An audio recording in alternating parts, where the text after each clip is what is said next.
Welcome to morning మన్నా. నేటి వాక్య దర్శనం కొరకు దినవృత్తాంతాలు 1 గ్రంథం 16వ అధ్యాయం 31వ వచనం. యెహోవా ఏలుచున్నాడని జనములలో చాటించుడి, ఆకాశములు ఆనందించునుగాక, భూమి సంతోషించునుగాక. మరొకసారి దావీదు దేవుణ్ణి స్తుతించే విధానమును, ఆ ప్రతిని ఆసాపుని బంధువులకి ఇచ్చి వారు స్తుతిస్తున్న విధానంలో నుండి ఈ ఉదయకాల సమయంలో 4 ప్రాముఖ్యమైన సత్యాలను మనం గ్రహించాలి. Number 1, joy in the heavens. ఆకాశములో, పరమాకాశముల్లో ఆనందాన్ని గురించి ఈ వచనం మనతో మాట్లాడుతూ ఉంది. అందుకే దేవుని వాక్యములో ఆకాశములు ఆనందించునుగాక, మొదటి ఆకాశమే కానీ, రెండో ఆకాశమే కానీ, పరమాకాశమే కానీ, ఆకాశములన్నీ ఆనందిస్తున్నాయి.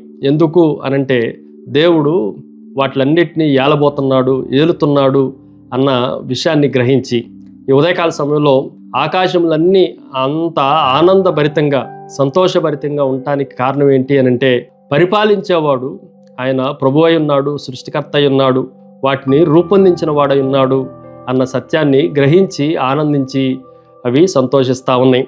రెండో విషయాన్ని మీకు జ్ఞాపకం చేస్తాను. It is a jubilation on earth. భూమి పైన ఆనంద కేరింతలు. ఈ విషయాన్ని కూడా మనం జాగ్రత్తగా ఆలోచన చేస్తే, భూమి సంతోషించునుగాక. దేవుడు ఏళ్తున్నాడని సత్యాన్ని ఎప్పుడైతే భూమి గ్రహించిందో, భూమి పైన అనేకమైన ఒడిదుడుకులున్నా, తుఫాన్లున్నా, సునామీలున్నా, భూకంపాలున్నా, భయంకరమైన అగ్ని తాపకాలు ఉన్నా భూమి సంతోషిస్తుంది. ఎందుకు అనంటే, నన్ను పరిపాలిస్తున్నవాడు, నా మీద ఆధిపత్యం చేస్తున్నవాడు, అధికారం చేస్తున్నవాడు, వీటిలన్నిటినీ కంట్రోల్ చేయగలిగిన దేవుడు ప్రభు అన్న ఆశతో, నిరీక్షణతో అది సంతోషిస్తూ ఉంది. భూమి మీద ఏ రాజు, ఏ పరిపాలకుడు వీటిని కంట్రోల్ చేయలేడు.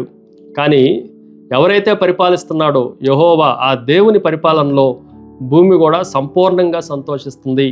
ఎందుకనంటే అన్నిటిపైన ఆధిపత్యం కలిగిన వాడు పరిపాలిస్తున్నాడు అన్న ఆనందంతో.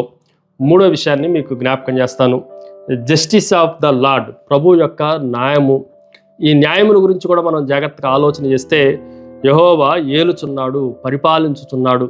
కీర్తన గ్రంథం 97వ కీర్తన మొదటి 2 చరణాలు మనం జాగ్రత్తగా ఆలోచన చేస్తే, ఆయన సింహాసనము న్యాయము చేత, ఆయన సింహాసనము నీతి చేత, నీతి పైన ఆధారపడి ఉంది అన్న సత్యాలు ఆయన పరిపాలన గురించి మనకి జ్ఞాపకం చేస్తూ ఉన్నాయి.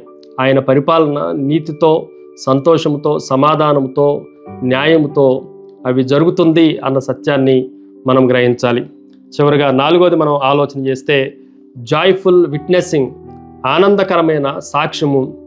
ఇది కేవలము భూమి ఆకాశములతో పాటు ఎవరికి తెలియజేయబడుతుంది అని ఆలోచన చేస్తే 31వ వచనములో జనములలో చాటించుడి.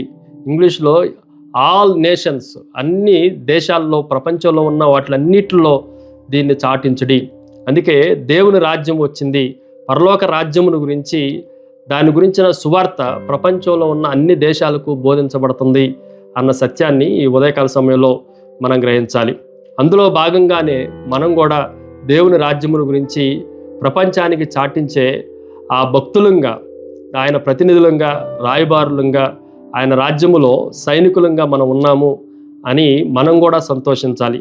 ప్రార్థన. సకల ఆశీర్వాదములకు కారణభూతులకు తండ్రి, నీ రాజ్య పాలన గురించిన సంతోషాన్ని మాలో కలగజేసి మీరే మహిమ పొందమని యేసు నామమున అడిగి వేడుకొంచున్నాం తండ్రి. ఆమెన్. God bless you.